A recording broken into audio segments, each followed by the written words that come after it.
RL circuit हमने discuss किया था।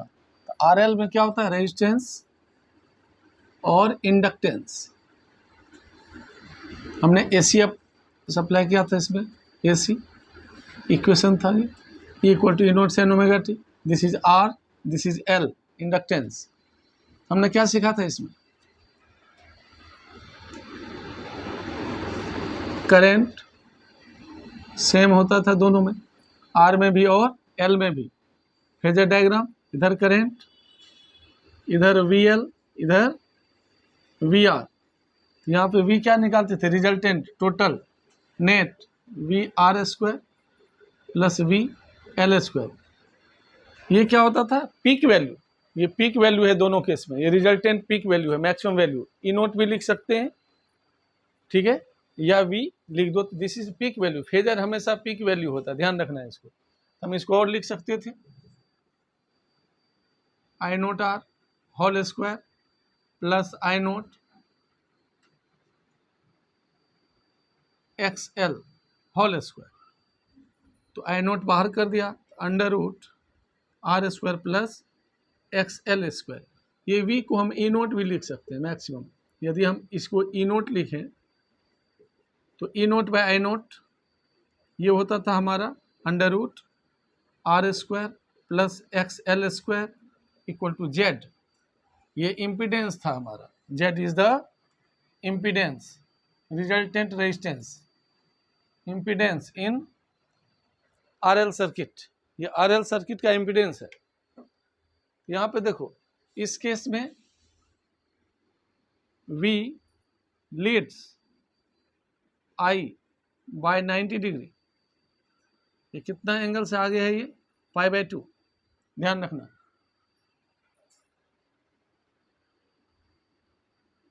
VL,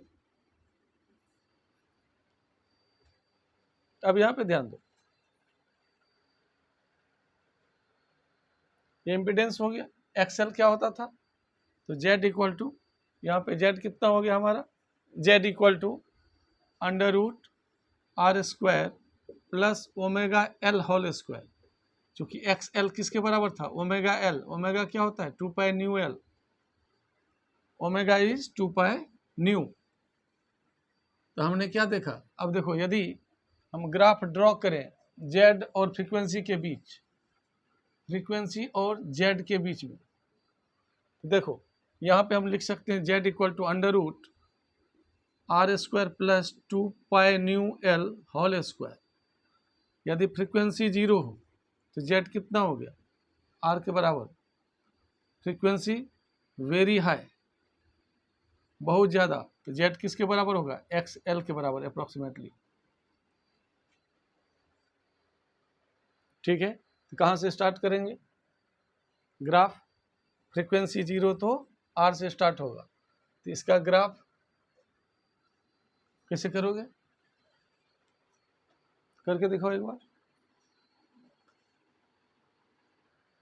इतना सिंपल था, देखो ना, हमने तो बोल तो दिया है, जब फ्रीक्वेंसी 0 तो जेड कितना, आर के बराबर। फ्रीक्वेंसी ये है, ये 0, तो ये कितना, आर के बराबर। यदि यहाँ पे आर है तो ऐसे बनेगा ये ग्राफ।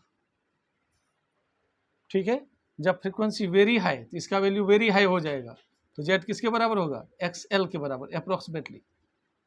क्लियर हुई बात, नहीं? अब देखो, ये था आरएल सर्किट।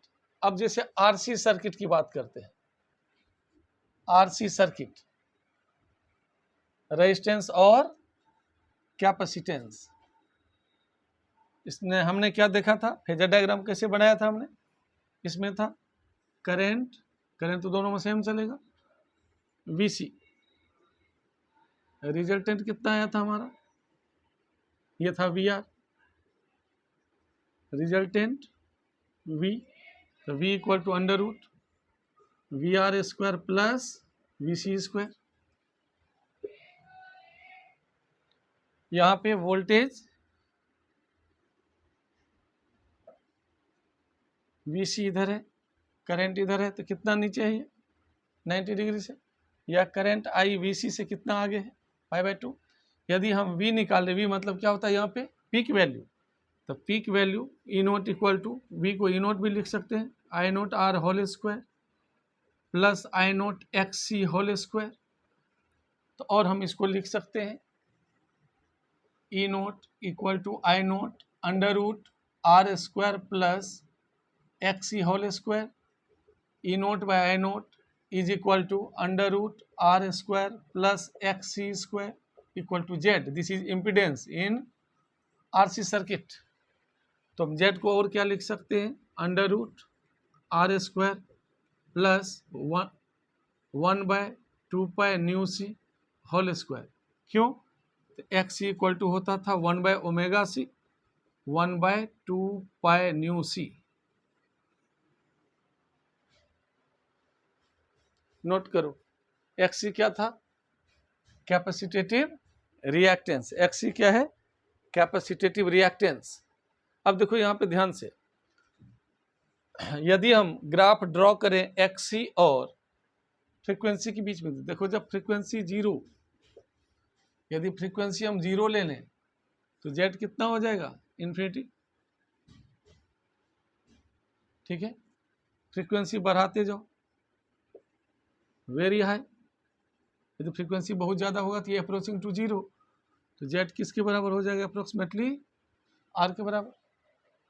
समझ में आई बात या नहीं। तो इसका ग्राफ कैसे ड्रॉ करेंगे, इम्पीडेंस और फ्रीक्वेंसी के बीच का graph in case of RC circuit. RC circuit में कैसे होगा, ये एसी वोल्टेज अप्लाई किया आपने, this is frequency, this is impedance. देखो कैसे होगा, फ्रीक्वेंसी जीरो तो इन्फिनिटी, ये इस तरह से होगा। ये कहाँ पे है, ये आर के पास। समझ में आई बात, इस तरह से होगा इसका ग्राफ। जेड और जेड क्या है, resultant resistance in case of RC circuit. RC circuit का जेड क्या है, इम्पीडेंस। ये क्लियर है या नहीं। अब देखो तीसरा, यदि हम एलआर सर्किट की बात करें, एलसी सर्किट हमने कर लिया, एलआर आरसी, और अब एलसी की बात करते हैं। यदि हमारा सर्किट एलसी हो, एलसी सर्किट में देखो एल है और सी है, हमें पता है करंट तो इधर है, तो वोल्टेज वीएल किधर है, ऊपर की तरफ, वोल्टेज वीसी किधर है, नीचे की तरफ। इस केस में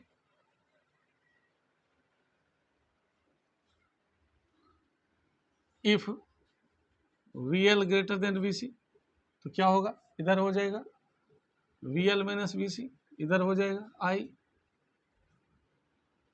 वीएल माइनस वीसी और आई। कितना एंगल है ये, π/2। ठीक है, तो V इक्वल टू क्या हो जाएगा, नेट VL माइनस VC। या यदि EMF मैक्सिमम कहें तो VL माइनस VC, तो हम कह सकते हैं E note equal to I note XL minus I note XC। E note equal to I naught, peak value E naught ले लिया मैंने बार बार, XL माइनस XC, तो E naught by I naught equal to XL minus XC। This is impedance. किस case में, in case of LC circuit. In case of LC circuit, case first क्या लिया था, if VL greater than VC, तो हम इसको क्या लिख सकते हैं, और Z equal to ω/L minus 1/ωc। इसी में यदि सेकेंड केस ले लें, मान लो यदि VC ग्रेटर देन VL, तो क्या होगा, if VC greater than VL, तो इधर तो करंट है, इधर हो जाएगा VC माइनस VL। तो इस केस में नीचे की तरफ ये हो गया 90 डिग्री, π/2। करंट से वोल्टेज इतना पीछे है या करंट इतना आगे है, इससे 90 डिग्री। इस समय रिजल्टेंट EMF कितना हुआ इस केस में, इस केस में हो जाएगा V equal to VC minus VL, या E note equal to, maximum की यदि मैं E नोट लिखूं तो I note XC minus I note XL, और E note equal to I nought common ले लो, X C minus X L और E note by I note equal to X C minus X L, this is impedance, या impedance equal to one by omega C minus omega L. हमने क्या देखा, either V L greater than V C और V C greater than V L, दोनों case में impedance हमारा आता है, इम्पीडेंस हमारा आता है X L minus X C या X C minus X L, ये होता है इम्पीडेंस। अब यदि हम फ्रीक्वेंसी के साथ इसका ग्राफ ड्रॉ करें तो कैसे ग्राफ होगा, ध्यान दो इसका, देखो यहाँ पे इसका ग्राफ हो जाएगा फ्रीक्वेंसी के साथ जेड का ग्राफ, फ्रीक्वेंसी के साथ जेड का ग्राफ इस तरीके से आ जाएगा, ठीक है। अब देखो जैसे हमने अभी क्या सीखा था, RC circuit, LR circuit, LC circuit, उसमें हमने इम्पीडेंस वर्सेस फ्रीक्वेंसी की ग्राफ सीखा था। अब देखो हमने पढ़ा था LCR circuit, LCR circuit series में, या फिर आरएलसी सर्किट, उसमें हमने क्या लिया था, आर लिया था, एल था और सी, ये तीनों था सीरीज में।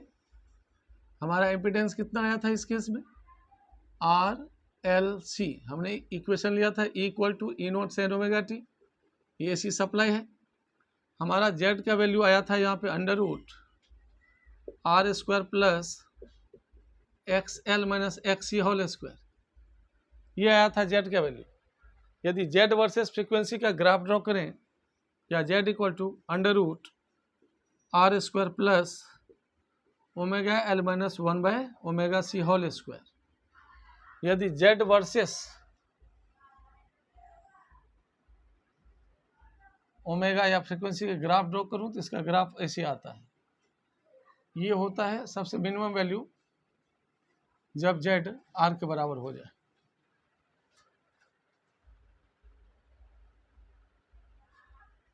ये ग्राफ होता है। मतलब थोड़ा सा इसको और क्लियर ऐसे बना सकते हो इस तरह से, ठीक है ना।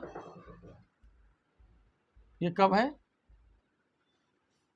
जेड का मिनिमम वैल्यू आर, क्योंकि देखो ना जब X L equal to X C, यदि मैं कहूँ X L equal to X C, तो जेड का मिनिमम वैल्यू कितना आ गया, R, this is minimum value of impedance, this is minimum value of impedance. जब ये मिनिमम वैल्यू इम्पीडेंस का होगा तो करंट कितना होगा, मैक्सिमम होगा, ठीक है। तो ये ध्यान रखना है इसको। तो इस केस में यदि जेड वर्सेस फ्रीक्वेंसी या ओमेगा की ग्राफ हो, ये होता है। अब देखो यहाँ पे हमने यहाँ पे पढ़ा था impedance equal to under root R square plus X L minus X C whole square. तो अब देखो यहाँ पे जैसे एक टर्म अब हमें सीखना होता है, रेजोनेंस। रेजोनेंस क्या होता है, रेजोनेंस इन एलसीआर सर्किट। तो रेजोनेंस का मतलब क्या होता है, जब अप्लाइड फ्रीक्वेंसी नेचुरल फ्रीक्वेंसी के बराबर हो किसी भी ऑसिलेटिंग सर्किट में। देखो हर एक ऑसिलेटिंग सर्किट का अपना नेचुरल फ्रीक्वेंसी होता है जिसे वो ऑसिलेट करती है। जैसे हमने अप्लाई किया वोल्टेज, यदि ये ऑसिलेटिंग सर्किट के नेचुरल फ्रीक्वेंसी के बराबर आ जाएगा तो उस केस में इम्पीडेंस मिनिमम हो जाती है, करंट मैक्सिमम हो जाती है। इसी का यूज करते हैं हम ट्यूनिंग सर्किट में। जैसे मान लो हमने टीवी चैनल लगाना है, तो जब अप्लाइड वोल्टेज हमारा अप्लाइड फ्रीक्वेंसी जो पिकअप करने वाला फ्रीक्वेंसी है उसके बराबर होगा तो उस सिग्नल को पिकअप करता है, बाकी को रिजेक्ट कर देता है। इसी तरह रेडियो में भी होता है। तो यहाँ पे देखो हमने जेड क्या पढ़ा था, Z equal to under root R square plus X L minus X C whole square, या फिर यूं कहें Z equal to R square plus omega L minus one by omega C whole square, या फिर हम इसको और छोटा कर सकते हैं, R square plus 2 nu L minus 1/2 nu C whole square. अब देखो रेजोनेंस का मतलब क्या हुआ, व्हेन अप्लाइड फ्रीक्वेंसी, यहाँ पे applied frequency is equal to natural frequency होता है, natural frequency of oscillating circuit.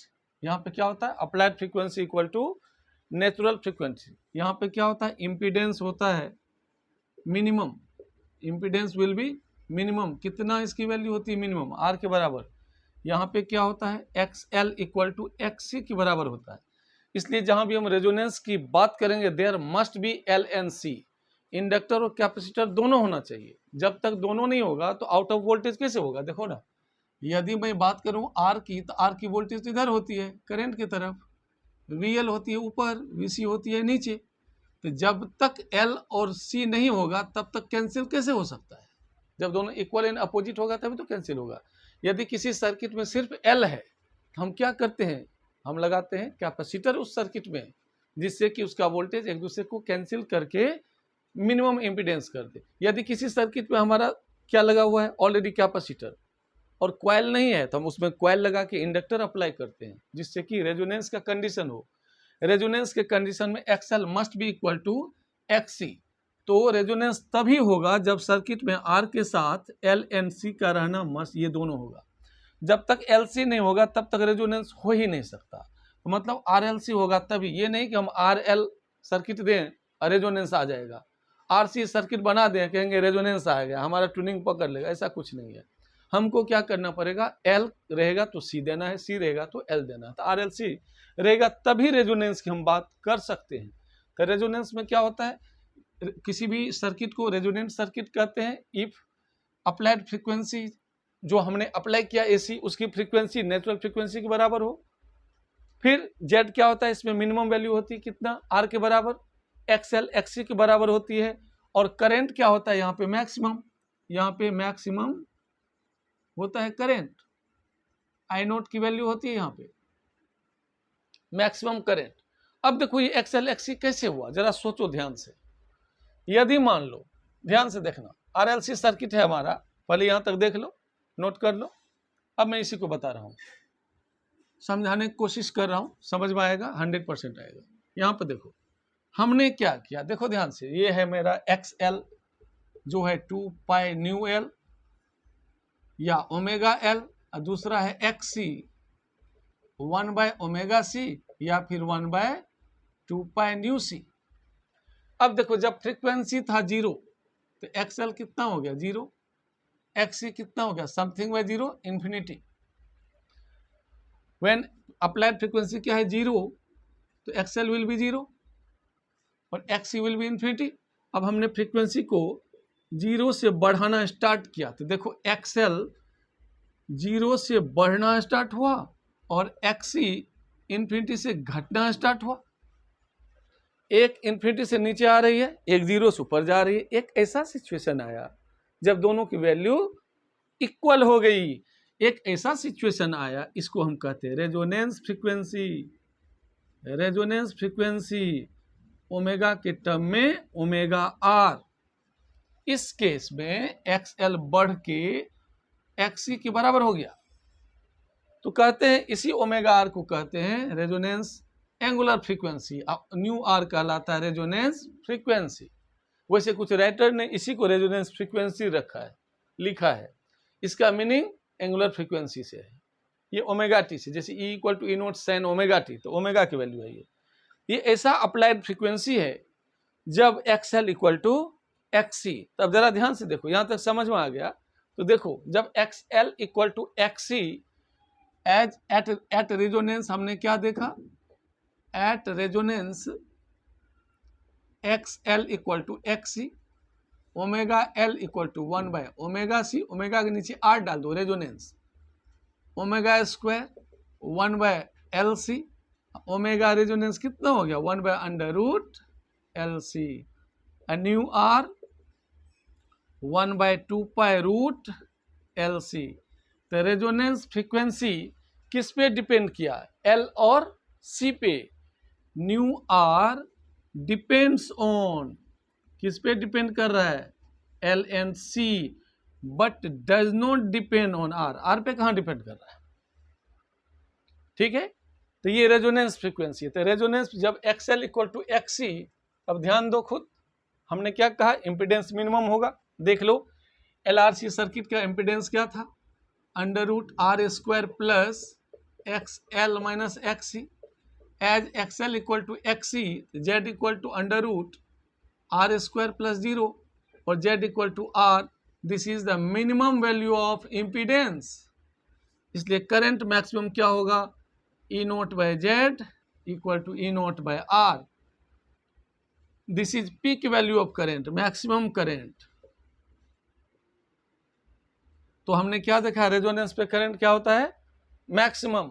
अब यदि इसका हम ग्राफ ड्रॉ करें रेजोनेंस पे, तो देखो क्या ग्राफ होगी, इस तरह से ग्राफ होगी। ये हो गया रेजोनेंस पे, ये है करंट, ये है मैक्सिमम वैल्यू करंट की I naught. Frequency omega R omega बढ़ाते जा रहे हैं, फ्रीक्वेंसी बढ़ता जा रहा है, एक ऐसा फ्रीक्वेंसी आया, इस केस में एक्सएल इक्वल टू एक्सी। जब रेजोनेंस फ्रीक्वेंसी कहते हैं यहाँ पे करंट मैक्सिमम, पीक देखो सबसे ज्यादा, ठीक है। अब इसको बताने के लिए एक फैक्टर होता है, उसको कहते हैं क्यू फैक्टर या quality factor. Series resonance circuit की शार्पनेस जो बताता है उसको कहते हैं, क्या कहते हैं, क्वालिटी फैक्टर। एक फैक्टर हमें सीखना है इस सर्किट का, उसको कहते हैं क्यू फैक्टर यानी क्वालिटी फैक्टर। ये क्या होता है, ये बताता है sharpness of tuning at resonance.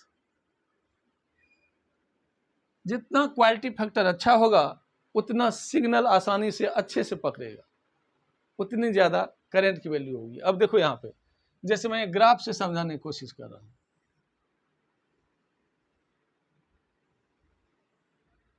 दो ही देखो,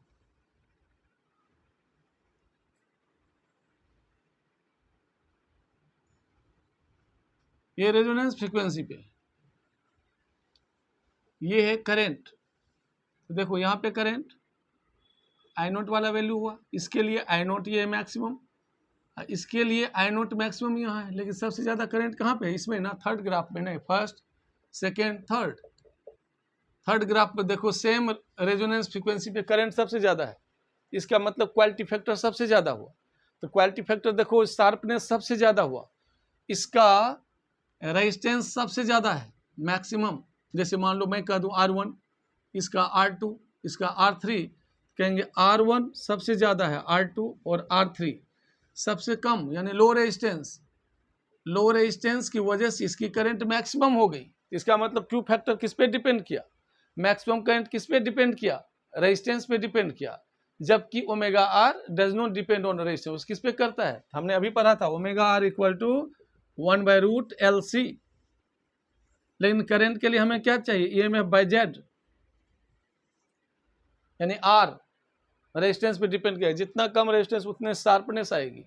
ये क्वालिटी फैक्टर है, ठीक है, ये है क्वालिटी फैक्टर। तो अब दूसरे तरीके से भी इसको बताते हैं, वोल्टेज अक्रॉस L और C divided by applied voltage, यानी voltage across R। Quality factor को हम दूसरे तरीके से भी कैसे समझा सकते हैं, तो मैथमेटिकली ये बताता है Q factor voltage applied, Q factor voltage applied across L divided by applied voltage यानी VR। या फिर क्यू फैक्टर को दूसरा क्या लिख सकते हैं, voltage across C by voltage across R applied. तो वोल्टेज अक्रॉस L क्या हो गया, I नोट XL, ये क्या हो गया, I naught R, I naught cancel, XL होता ओमेगा L बाय R। चूंकि ये रेजोनेंस में होता है तो ओमेगा को क्या लिखते हैं, 1/√LC रेजोनेंस पे, L by R, LL cancel, 1/R √L/C। तो क्या देखा आपने, क्यू फैक्टर किस पे डिपेंड कर रहा है, ध्यान से देखो, not only for L and C, it also depends on R। ये क्यू फैक्टर R पे भी डिपेंड कर रहा है, ना कि सिर्फ LC पे। इसी तरह यहाँ भी निकालेंगे, सेम आएगा, VC हो गया I note XC, XC is capacitative reactance by I naught R, I naught cancel, X is 1/ωc into R, omega होता है √1/√LC divided by CR, this will be 1/R √L/C। देखा, quality factor का same formula किसी तरह से निकालो, same formula आता है। ये है क्वालिटी फैक्टर। और तीसरे तरीके से भी हम क्वालिटी फैक्टर को समझा सकते हैं। कैसे समझा सकते हैं? तो देखो ध्यान से, क्वालिटी फैक्टर को एक तो हो गया वोल्टेज के टर्म में, तीसरा तरीका जो है बताने का, ये फॉर्मूला ध्यान रखना, 1/r under root L/C is the Q factor of LCR circuit at resonance. अब देखो क्वालिटी फैक्टर को एक में ग्राफ बना रहा हूं, यहाँ पर देखो फ्रीक्वेंसी वर्सेस करंट की ग्राफ है।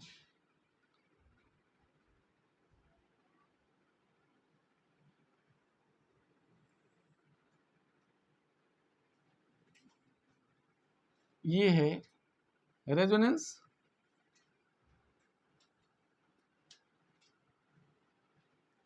यहाँ पे है peak current, maximum current I naught. तो आई नोट क्या होता है? I note equal to E note by R, क्योंकि यहाँ पे जेड क्या होगा?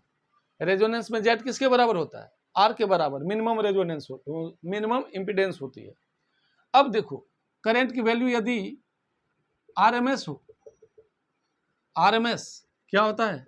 आई नोट बाय रूट 2 या ई नोट बाय रूट 2 आर। इस केस में जो फ्रीक्वेंसी होगा ओमेगा 1, मान लो अब बढ़ते हुए फ्रीक्वेंसी को लिख दिया ओमेगा 2, ये कहलाता है bandwidth. Omega 2 minus omega 1 को कहते हैं बैंड विड्थ। बैंड विड्थ ये omega resonance minus omega 1 equal to omega 2 minus omega resonance equal to delta omega लिखते हैं। तो बैंडविड्थ कितना हो गया हमारा? 2 डेल्टा ओमेगा के बराबर। This is delta omega, this is delta omega. ध्यान से देखो, रेजोनेंस में करंट था मैक्सिमम, और जहां पे आरएमएस करंट होता है, या फिर ये कहें ई नोट बाय रूट 2 आर, यानी आरएमएस वोल्टेज का 1/√2 टाइम्स जिस पॉइंट पे करंट आता है, वहां पे जो फ्रीक्वेंसी होती है लोअर और हायर दोनों को डिफरेंस को कहते हैं बैंडविड्थ। तो क्यू फैक्टर को डिफाइन किया गया है, Q factor equal to resonance frequency divided by bandwidth omega 2 minus omega 1 या omega R by 2 delta omega. इसको भी नोट कर लो।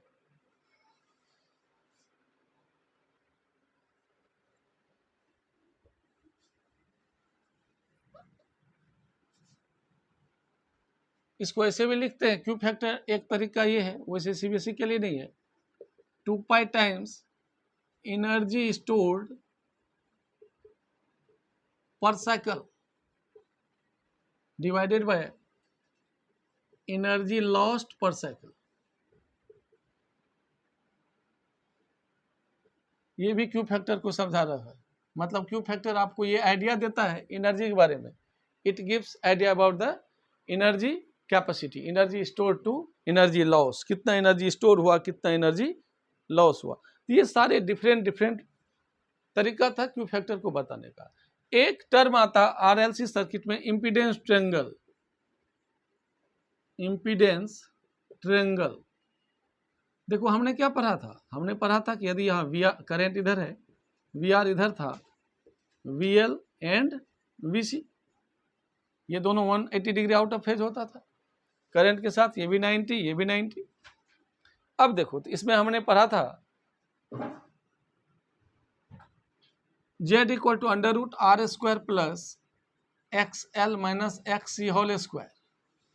यदि इस इम्पिडेंस को ट्रायंगुलर फॉर्म में डालो, उसको इम्पिडेंस ट्रायंगल कहते। देखो ये हो गया रेजिस्टेंस, ये हो गया X L minus X C, ये हो गया resultant Z equal to under root R square plus X L minus X C whole square. This is angle phi, जहाँ पे हमने पढ़ा था tan phi equal to X L minus X C by R. याद करो LRC circuit हमने study किया था, पिछले वीडियो में समझाया था हमने। तो यहाँ पे X L minus X C ये हुआ, R X L minus X C base होगा आर आर, चूंकि देखो करेंट इधर होता है ना, तो वी आर भी तो इधर होता है, तो आर इधर हुआ, और ये था एक्स एल माइनस एक्स सी। चूंकि करंट इधर होता था वी एल, ये देखो ना इधर, तो ये करंट के साथ होता वी आर, इसलिए रेजिस्टेंस के टर्म में इधर हुआ। अब यदि इसमें हम कॉस फाई निकालें, जिसको पावर फैक्टर कहते हैं, तो कॉस फाई क्या होता है?